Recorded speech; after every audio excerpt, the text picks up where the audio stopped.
149. But as we move forward to 157, it's going to be Princeton's Jake Mann, the 5 seed, going up against Blake Saito. Like 149, 157 has 3 bids. And so you got to win the next 2 here to lock in your ticket. Saito looked very strong in the first meeting between these wrestlers. And he'll try to get the job done again here today.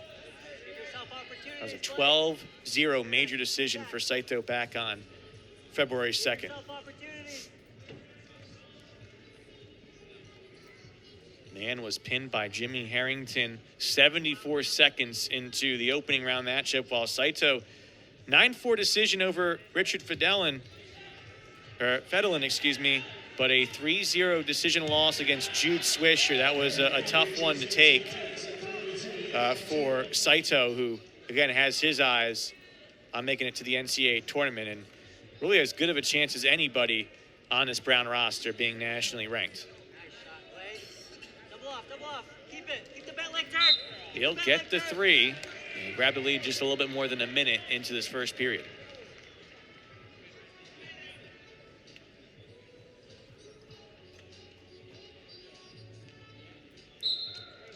The other action going on over at 157 was wrapped up rather quickly with a shocking Fedelen pin against Jimmy Harrington. So Fedelen, the 6th seed, has a chance to go all the way from the bottom of the bracket to Philadelphia, as he'll be awaiting the winner of this one. Yeah, anyone's got a shot. And obviously a shock for Harrington, who looked so good in that first round against Mann. Well, if you're Jake Mann, you're just trying to get out of this first takedown, and he struggled in the first matchup against Saito, who's just all around a really great wrestler. Yeah, just making it really tough on top. Just, racking up the riding time already. Jake Mann's trying to just get his one and get back to his feet.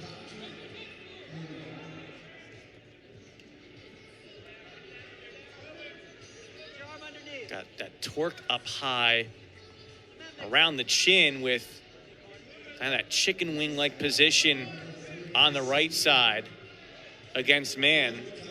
And that's, if you can get Mann out of this split, you can tilt him, but instead, Mann able to get to the belly. Yeah, he had that arm on the back, looking to try to get some leverage underneath that shoulder and try to work for, sort of a half Nelson, having that foot hooked, almost going cow catcher type of position.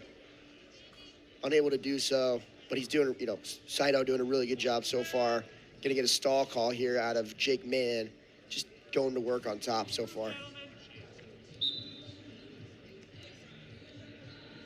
Well, this will put us halfway through the consolation semis when this match is done. Again, 165 currently in action over at mat 2. After this one's complete, another Brown wrestler going up against another Princeton wrestler.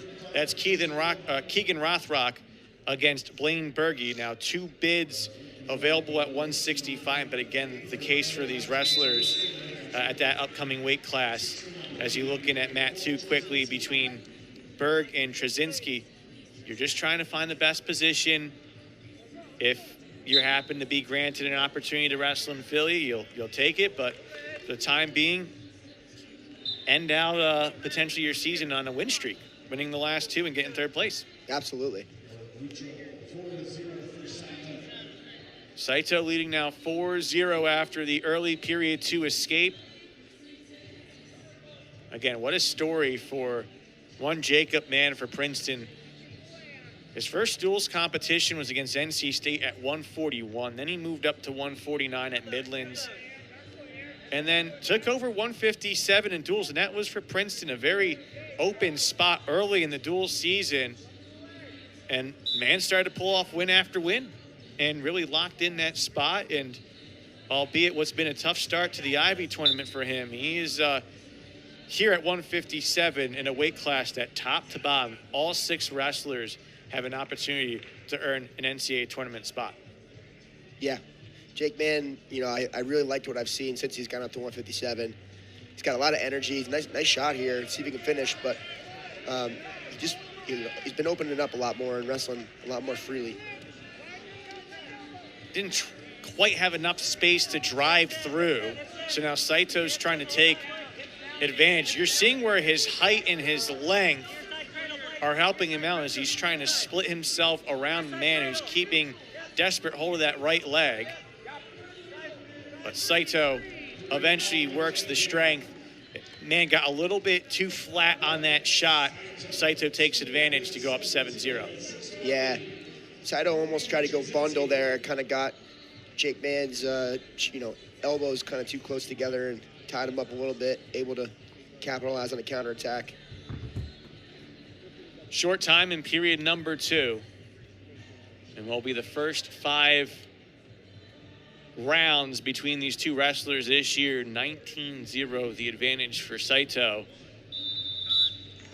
But this one not over yet. Again, you see the bracket. Fedolin pinned Harrington. And so you can kind of write in that number 6 seed to the 3rd place match. Who will he face here? So we've already seen a 6 over a 4, a 5 over a 3, a 4 over a 3. Just some of the lower seeds winning in this consolation semifinal round over the first 5 weight classes. Man who is trying to get things going from a neutral position here. Needs the next shot to get back in it. And instead of beginning on bottom for Mann, who is struggling to get anything going, down by 7, you have to try to maximize your point opportunity and start on your feet. Yeah, essentially down by 8 here with the routing time, but that's now locked in. Yep. Just doing a good job is Saito of wrestling, continuing to wrestle, and he's looking for another score here. He's going to get it. Leg high, the sweep, the 10-0 lead. So Blake Saito looking closer and closer, like he is going to have a rematch against Richard Fedolin, a 9-4 decision in the quarterfinal round. And again, it comes down to on-the-fly adjustments in a, 2 or 3 hour period. Some of the nuances that you have to have. We mentioned early the key difference from EIWA's last year, 17 teams, 2 days. But the theory still is you can have a 4-match day, even with the 6 teams, because it's a 1-day tournament. And so you have to be able to not get too high, not get too low, even with everything on the line. Yeah, and that's really, really uncommon, I would say. Typically, I think the max amount of matches in 1 day is something like 5. So you're not really typically getting that many matches in 1 day. It's a good tester for the NCAA tournament. Jake Mann on the board with an escape. 30 seconds left to go. Protect your body. Solid wrestling. Protect your body. And for Jake Mann, running out of time here to ensure a ticket to Philadelphia. He'll have one more match coming up against Jimmy Harrington. And again, that'll be a rematch after Harrington had an early pin. And Blake Saito taking care of business. An 11-1 major decision as he is heading to the 3rd place match with an NCAA tournament bid on the line. Workmanlike victory for the Brown senior.